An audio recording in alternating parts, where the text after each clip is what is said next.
રાજ્યના વાતાવરણમાં આ વખતે ઘણો પલટો જોવા મળ્યો. ગરમીનું પ્રમાણ સતત વધતું જોવા મળ્યું અને જેટલી ધારણા હતી એના કરતાં પણ ટેમ્પરેચર આપણે વધારે અનુભવ્યું.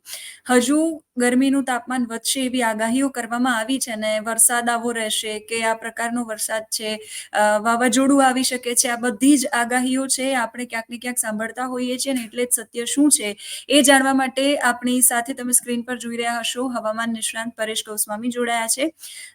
એમની પાસેથી જાણીશું ચોમાસું ગુજરાતમાં ક્યારે આવશે, ગરમીનું પ્રમાણ શું રહેશે, આ બધા જ જે તમારા મનમાં સવાલો ઉદ્ભવી રહ્યા છે એ તમામ પ્રશ્નોના જવાબ એમની પાસેથી જાણીશું. પરેશભાઈ, સ્વાગત છે આપનું જમાવટમાં. જી ધન્યવાદ.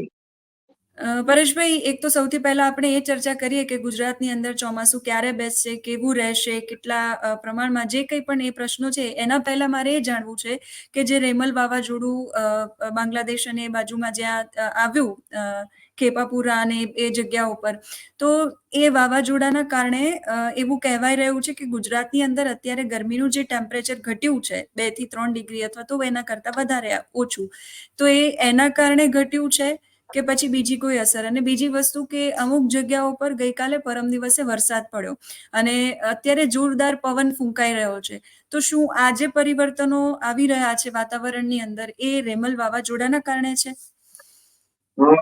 સજલબેન, સંપૂર્ણ વાત કરવા જઈએ તો જે રેમલ વાવાઝોડું છે કે જે વાવાઝોડું બંગાળની ખાડીની અંદર ઉદ્ભવ્યું અને ટૂંકું ટ્રાવેલ કરી અને બાંગ્લાદેશ અને પશ્ચિમ બંગાળના ઘણા બધા વિસ્તારોને અસર કરતા એ આગળ નીકળી ગયું છે. અત્યારે ડિપ્રેશનમાંથી પણ ધીમે ધીમે વેલ માર્કમાં ફેરવાઈ રહ્યું છે. એટલે હવે પોતાનું અસ્તિત્વ છે એ ગુમાવવા તરફ જઈ રહ્યું છે. હવે એની અસર છે એ જે વિસ્તારોની અંદર પ્રભાવિત કર્યા છે એ વિસ્તારોમાંથી પણ હવે એની અસર છે ખતમ થઈ રહી છે.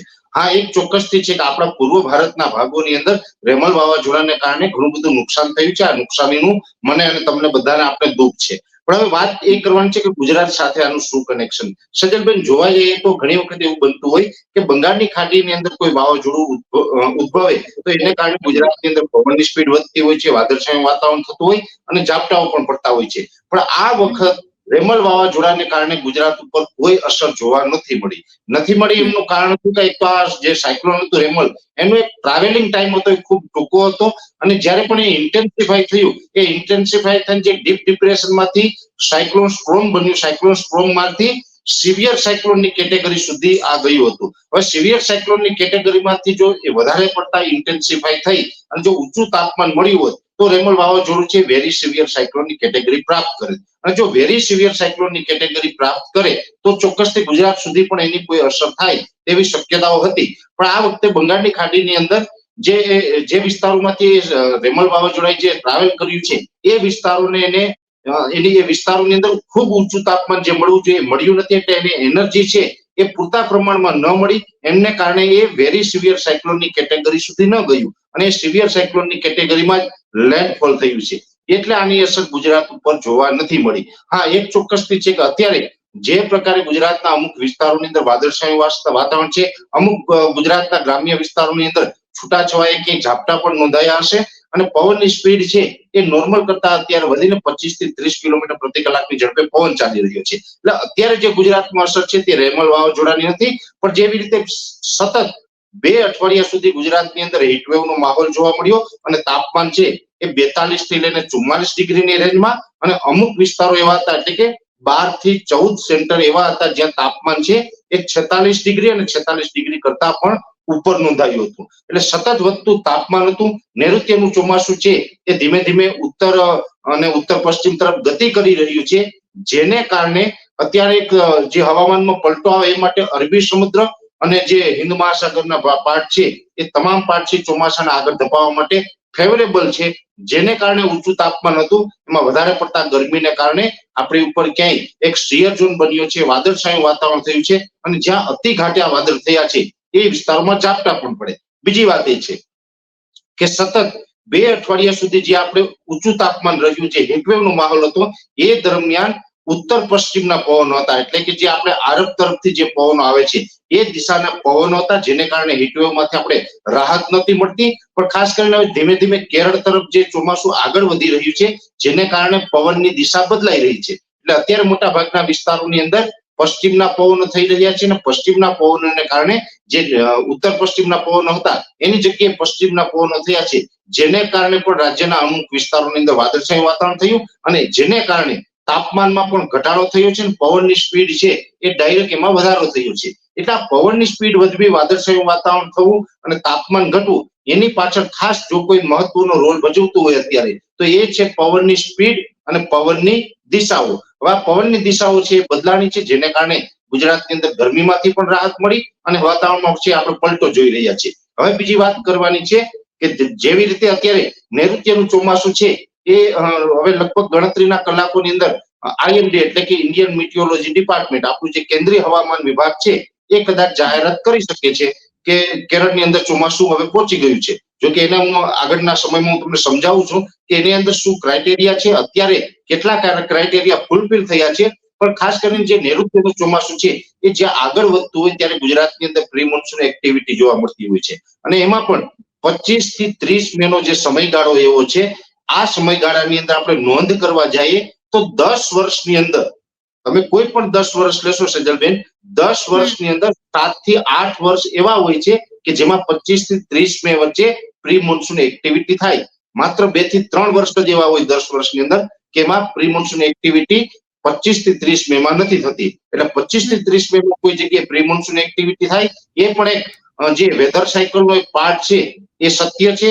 એને આપણે નકારી ન શકીએ. એટલે અત્યારે જે વેધર સાયકલ એની રાબેતા મુજબ ચાલી રહી છે, જેને કારણે 25 થી 30 ની અંદર અમુક જગ્યાએ ઝાપટા પડીએ, વાદળછાયું વાતાવરણ થાય અને ખાસ કરીને આ સમયની અંદર પવનની દિશાઓ બદલાઈ ગઈ છે. હવે આમ જોવા જઈએ તો જે પ્રી મોન્સૂન એક્ટિવિટી 25 તારીખથી જે થવી જોઈએ એ આજે 29 તારીખ સુધી ખાસ કોઈ મોટી પ્રી મોન્સૂન એક્ટિવિટી જોવા નથી મળી. તો હવે આવનારા 2 દિવસની અંદર એટલે કે 36 થી 48 કલાક ગુજરાત માટે એવા પણ હશે જેમાં દક્ષિણ ગુજરાત, સૌરાષ્ટ્રના અમુક દરિયાઈ કાંઠાના ભાગોની અંદર અને કચ્છના અમુક દરિયાઈ કાંઠાના ભાગોમાં વાતાવરણમાં મોટો એક પલટો જોવા મળશે, જેમાં ખાસ કરીને સૌરાષ્ટ્ર અને દક્ષિણ ગુજરાતના દરિયાઈ કાંઠાના વિસ્તારો છે એમાં પ્રી મોન્સૂન એક્ટિવિટીના તીવ્ર ઝાપટાઓ જોવા મળે અને કચ્છના દરિયાઈ કાંઠાના વિસ્તારોની અંદર અતિ ઘાટા વાદળ થાય તેવું હાલ એક અમારું પ્રાથમિક અનુમાન છે સજલભાઈ.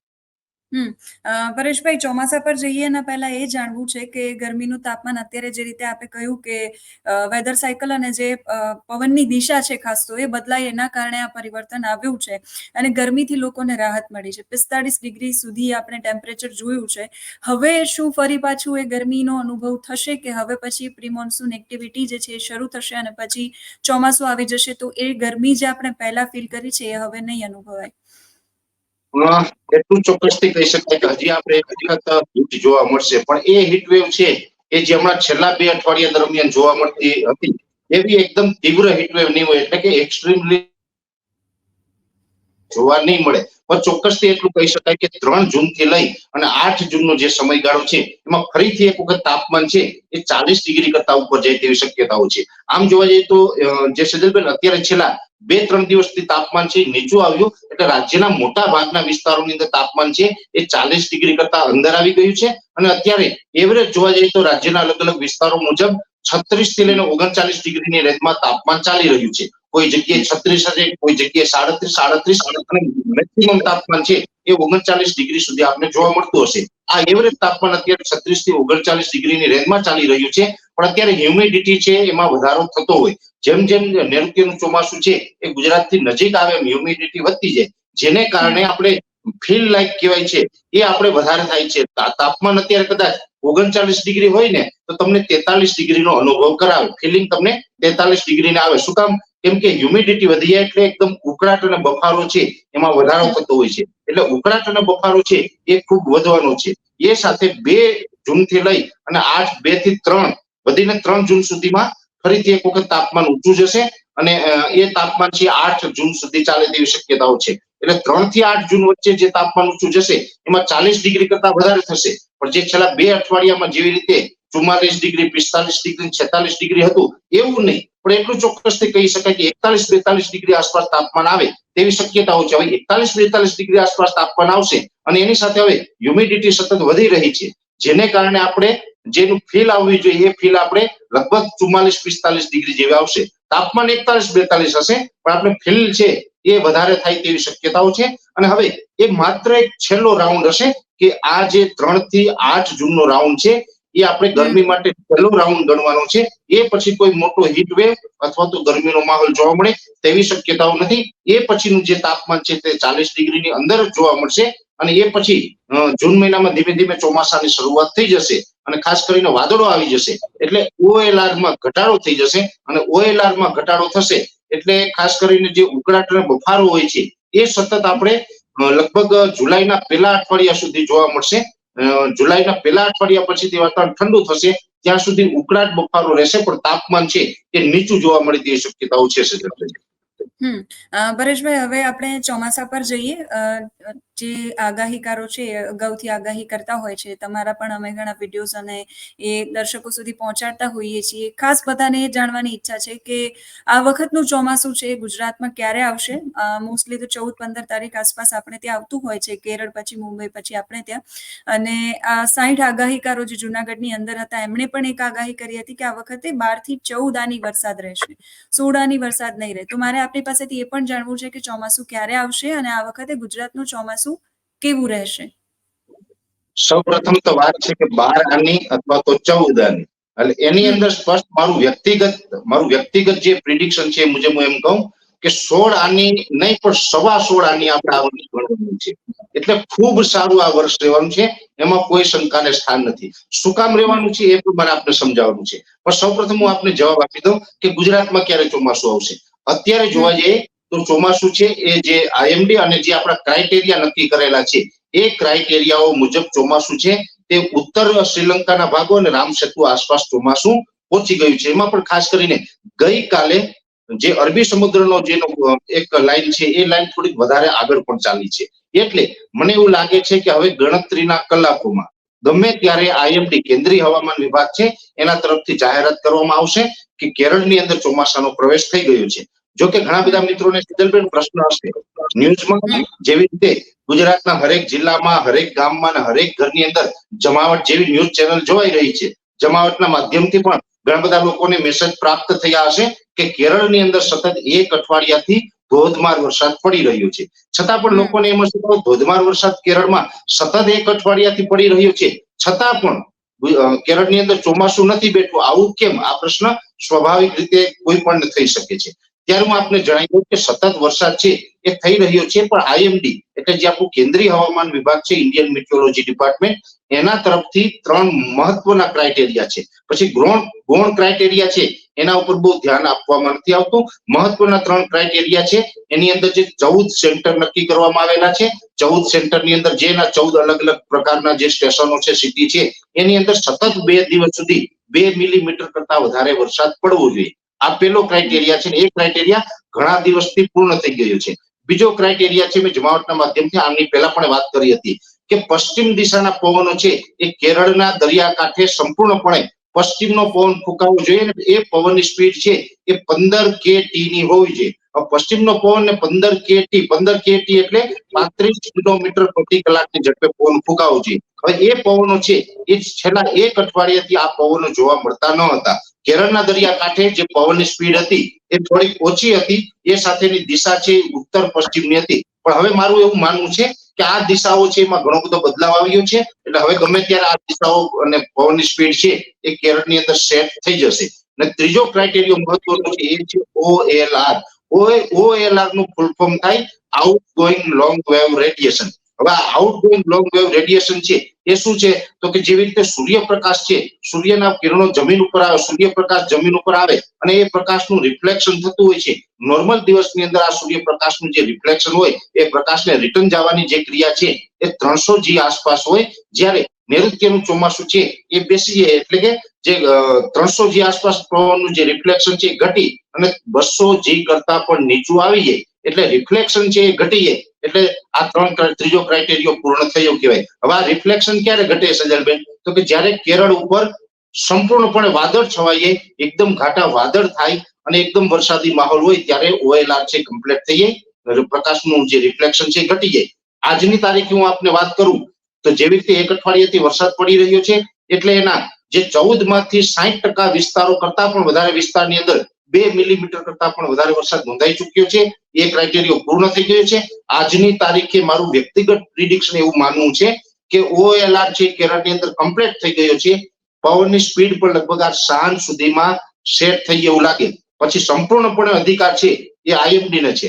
IMD જાહેરાત કરે તો વાત અલગ, પણ મારું એવું માનવું છે કે હવે ગણતરીના કલાકોમાં જાહેરાત IMD તરફથી થવી જોઈએ. અને જો હું માનું કે આજ રાત્રે જ જાહેરાત કરી દેવામાં આવે તો પણ કઈ ખોટું નથી, કરી શકાય એવી તમામ પરિસ્થિતિ ત્યાં સાનુકૂળ છે. કેરળની અંદર ચોમાસાની જે પ્રવેશની જે જાહેરાત છે એ હવે થઈ જવી જોઈએ, કેમ કે મોસ્ટ ઓફ જે ક્રાઇટેરિયા છે એ પૂર્ણ થઈ ચુક્યા છે. છતાં પણ જો આ જો જાહેરાત થાય તો સમય કરતા 3 દિવસ ચોમાસું કેરળની અંદર વહેલું ગણી શકાય. નોર્મલ જે ચોમાસાની તારીખ છે એ 1 જૂન છે, આજે 29 જૂન થઈ છે, 31 તારીખનો આ મહિનો છે. 3 દિવસ ચોમાસું છે એ વહેલું પણ આપણે ગણી શકાય. પણ અંતે તમામ જે કહેવાય ને પાવર છે એ IMD પાસે હોય. ઘણી વખત બેન એવું પણ થતું હોય છે, IMD પછી કોઈ મહત્વની સંસ્થા જે પ્રાઇવેટ સંસ્થા કામ કરતી હોય તો એ છે સ્કાયમેટ. અને સ્કાયમેટ છે એ હવામાન બાબતે ઘણું બધું ચોકસાઈપૂર્વક, એમાં પણ ખાસ કરીને ભારત માટે ઘણું બધું ચોકસાઈપૂર્વક કામ કરી રહી છે. સ્કાયમેટે ઘણી વખત એવું પણ બનેલું છે કે હવામાન વિભાગ તરફથી જાહેરાત ન થઈ હોય, સ્કાયમેટે જાહેરાત કરી દીધી હોય કે કેરળમાં ચોમાસું આવી ગયું. એવી જ રીતે મારા જેવા કોઈ ઇન્ડિવિજ્યુઅલ આગાહીકાર હોય એના તરફથી પણ જે વેધર એક્સપર્ટ હોય ને તમામ જે ઇન્સ્ટ્રુમેન્ટ પોતે ધરાવતા હોય, પોતે તમામ વિસ્તારોનું તાપમાન છે, OLR છે, અથવા તો વરસાદની માત્રા છે, પવનની સ્પીડ છે, એ અમે અમારી લેબની અંદર એ બધું ચકાસણી કરતા હોય. અને અમારા જે લેબની અંદર પણ આવું જોવા મળે કે આ ક્રાઇટેરિયા પૂર્ણ થઈ ગયા છે તો અમારા જેવા ઇન્ડિવિજ્યુઅલ આગાહીકારો છે એ પણ ઘણી વખત આની જાહેરાત કરતા હોય. પણ આ અમારી જે જાહેરાત હોય માત્ર ઔપચારિક હોય છે. તમામ પાવર છે IMD એટલે કે સરકારી સંસ્થા પાસે છે. મને જો કે અત્યારે આ મારો વ્યક્તિગત સ્ટેટમેન્ટમાં પૂછવામાં આવે તો મારા તરફથી એવી જાહેરાત થઈ શકે કે કેરળની અંદર 29/5/2024 ના રોજ ચોમાસું બેસી ગયું છે, પ્રવેશ કરી ગયું છે. હવે વાત છે ગુજરાતની. હવે કેરળમાં કદાચ 24 કે 36 કલાક વેલા મોડી જાહેરાત થાય એનાથી કોઈ ફેર પડવાનું નથી, પણ વાત છે ગુજરાતની. જેવી રીતે અત્યારે ચોમાસું છે ઝડપથી આગળ વધી રહ્યું છે.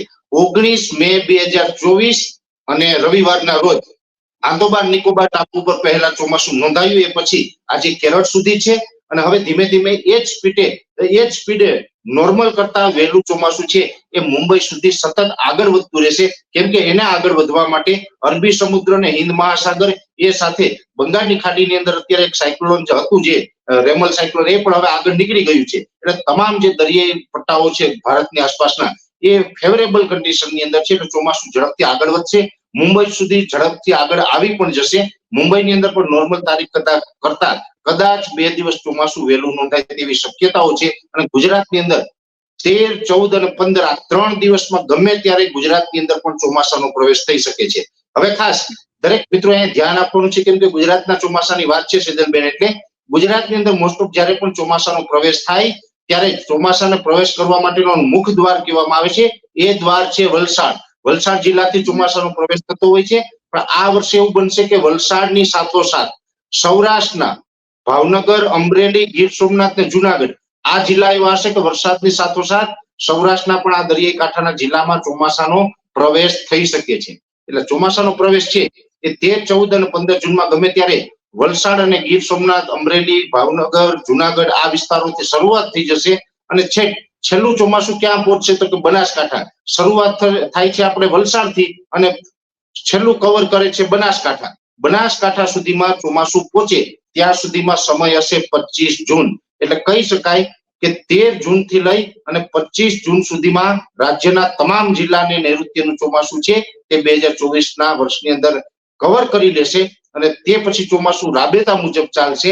રાબેતા મુજબ ચાલશે સારું 2 થી 3 રાઉન્ડમાં વાવણી થઈ જશે. એટલે કે જે 14, 15 જૂનમાં પણ એક વાવણીનો વરસાદ ગણી શકાય. એ પછી 20, 21, 22 અને 25 તારીખ સુધીમાં બનાસકાંઠા પહોંચે. એટલે 13 થી લઈને 25 જૂન સુધીમાં જે 3 રાઉન્ડ થશે એ 3 રાઉન્ડની અંદર વાવણીના ગણી શકાય આપણે ગુજરાતની અંદર. અને વાવણીના રાઉન્ડ પૂરા થાય પછી એકાદ વરસાદ સારો થઈ અને એક કદાચ ગેપ છે એ આવી શકે. એટલે એક ગેપ પણ બહુ મોટો ન ગણી શકાય. આમ તો 12 થી 15 દિવસનો વરસાદનો ગેપ હશે.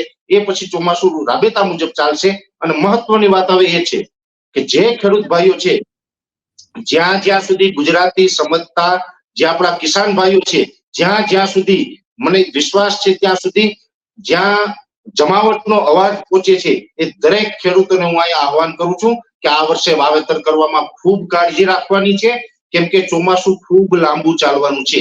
જે આ 13-14 જૂનથી ચોમાસું ચાલશે એ ચોમાસું 25 અથવા તો 27 ઓક્ટોબરે એ વિડ્રોલ થશે. એટલે ખૂબ લાંબુ ચાલવાનું છે. નવરાત્રી સુધી આ ચોમાસું ચાલવાનું છે. લાંબુ ચોમાસું ચાલવાનું છે એ ધ્યાન આપણે દરેક ખેડૂતોએ રાખવું પડશે, દરેક ગુજરાતીઓ રાખવું પડશે. અને આ લાંબા ચોમાસાની અંદર પણ રેકોર્ડ બ્રેક વરસાદ થશે. એકાદ અતિવૃષ્ટિનો પણ અહીંયા સામનો કરી શકાય. અતિવૃષ્ટિનો સામનો એટલા માટે કરી શકાય કે ઓગસ્ટ 2023 થી ગુજરાત છે અલ્નીનોનો સામનો કરી રહ્યું હતું. હવે અલ્નીનો છે એટલે કે જે પ્રશાંત મહાસાગરનું તાપમાન હોય એ નોર્મલ કન્ડિશન કરતા ઉપર ઉઠે, એ તાપમાન ઊંચું જાય, જેને આપણે અલ્નીનો કહેવામાં આવે છે. જ્યારે પણ એ તાપમાન છે એ નોર્મલ કરતા નીચું આવે ત્યારે લા નીના સ્થાપિત થાય છે. ગયા વર્ષે તાપમાન ઊંચું હતું એટલે અલ્નીનો હતો. હવે અલ્નીનો છે એની જે અસર આવે એ જે પ્રશાંત મહાસાગર છે એ હીટ પકડે અને એના ગરમ પ્રવાહો છે એ દરિયામાં એક સમુદ્રથી બીજા સમુદ્ર તરફ જતા હોય છે, જેને કારણે વરસાદી સિસ્ટમો નથી બનતી અને આપણે નબળું ચોમાસું થતું હોય. પણ આ વર્ષે જે અલ્નીનો છે અત્યારે ન્યુટ્રલ તરફ આવી ગયો અને જુલાઈ મહિના સુધીમાં આ છે લા નીના થઈ જશે. પ્રશાંત મહાસાગરનું તાપમાન ડાઉન થશે. હવે પ્રશાંત મહાસાગરનું તાપમાન ડાઉન થાય તો આપણે ચોમાસાના અંતમાં એ લા નીનાની અસરને કારણે વધારે વરસાદ અને લાંબો સમય સુધી વરસાદ ચાલે તેવી પણ શક્યતાઓ હોય છે. એટલે લા નીના છે એ જ્યારે જ્યારે સ્થાપિત થાય ત્યારે ખાસ કરીને ભારતની અંદર અને એમાં પણ મધ્ય ભારતના ગુજરાત, રાજસ્થાન, મધ્યપ્રદેશ, મહારાષ્ટ્ર આ જે તમામ વિસ્તારો છે આ તમામ વિસ્તારોની અંદર ચોમાસું છે એ સારું રહે. અને ખાસ કરીને જે આપણો સવાલ હતો સેજલબેન કે 12 આની કે 14 આની, ત્યારે હું એટલું કહું કે 16.25 આની અને એમાં પણ 98% થી લઈ અને 108% સુધીના વરસાદો છે એ ગુજરાતની અંદર નોંધાય તેવી શક્યતાઓ અમે પૂરેપૂરી માની રહ્યા છે.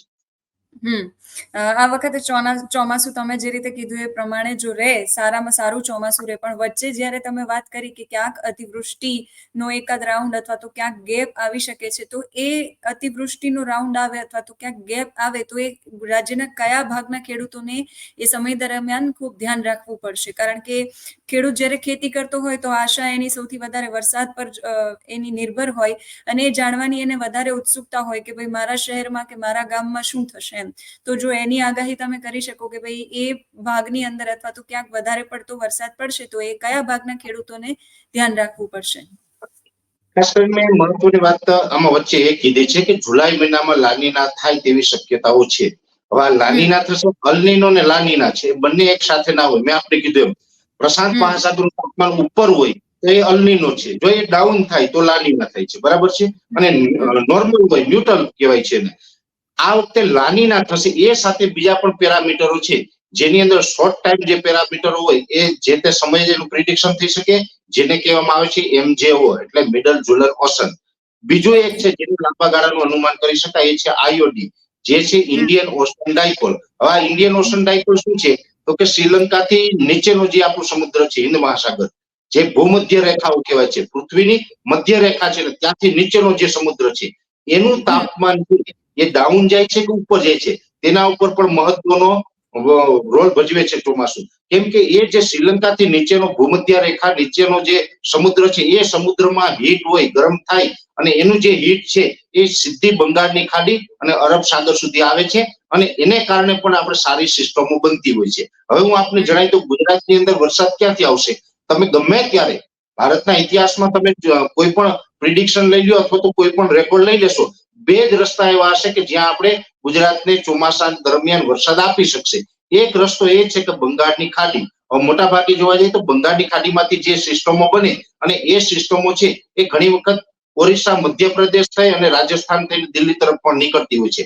છેલ્લા 2-3 વર્ષથી આપણે વેધર સાયકલ ફરવાઈ હતી એટલે બંગાળની ખાડીની જે સિસ્ટમો બનતી હતી એ સીધી ગુજરાત તરફ આવતી હતી.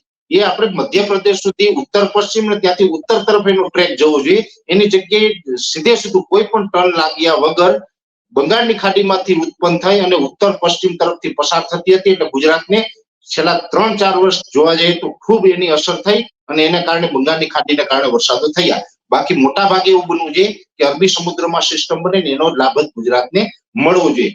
આ વખતે કદાચ એવું થશે કે અરબી સમુદ્રમાં કરંટ વધારે રહેશે અને અરબી સમુદ્રની સિસ્ટમો છે એ ગુજરાત ઉપર આવે એટલે એમાં વધારે વરસાદ થશે અને એની પાછળ પણ કારણ હશે આઈઓડી, ઇન્ડિયન ઓશન ડાયપોલ, જે ભૂમધ્ય રેખા નીચેનો જે સમુદ્ર છે એનું જે પ્રેશર છે એ બંગાળની ખાડીને અરબી સમુદ્ર સુધી આવશે, જેને કારણે અરબી સમુદ્રમાં પણ સારી સિસ્ટમો બનશે અને એને કારણે વધારે વરસાદ થશે.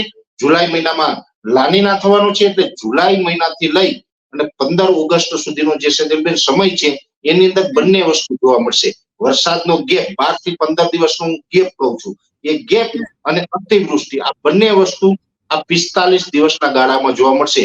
1 જુલાઈ થી લઈને 15 ઓગસ્ટ. આજે જમાવટના માધ્યમથી કોઈ લખવું હોય તો છૂટ છે. મારું જ્યાં સુધી માનવું છે ત્યાં સુધી આ 45 દિવસની અંદર 15 દિવસનો ગેપ અને એક અતિવૃષ્ટિ જોવા મળે તેવું હાલ અનુમાન છે. અને આ અનુમાન પણ હું વૈજ્ઞાનિક રીતે આપણે કહી રહ્યો છું, જેવી રીતે લાનીના સ્થાપિત થવા જઈ રહ્યો છે એ સાથે ઇન્ડિયન ઓશન ડાયપોલ એટલે કે આઈઓડી, આ બંનેના જે સંયોગ છે અને એ જે પરિબળો કામ કરી રહ્યા છે એ પરિબળોને કારણે આ પરિસ્થિતિનું નિર્માણ થાય એવું મને લાગી રહ્યું છે બેન. આભાર પરેશભાઈ, સરસ માહિતી ચોમાસાની આપે શેર કરી અમારી સાથે અને ખાસ કરીને ખેડૂતો અને ગુજરાતના લોકો સાથે. તો આ વખતનું ચોમાસું જે રીતે પરેશભાઈએ કહ્યું કે 16 આની રહેવાનું છે અને ગણતરીના કલાકોની અંદર કેરળમાં ચોમાસું પહોંચી જશે અને ત્યાર પછી આપણે ત્યાં પણ એવી સંભાવનાઓ છે કે 2-3 દિવસ ચોમાસું વહેલું આવી શકે છે. અને જે રીતે વાત કરી ખેડૂત ભાઈઓ માટે સાવચેત રહેવાનું છે, કારણ કે આ વખતે ચોમાસું છે એ લાંબુ ચાલવાનું છે.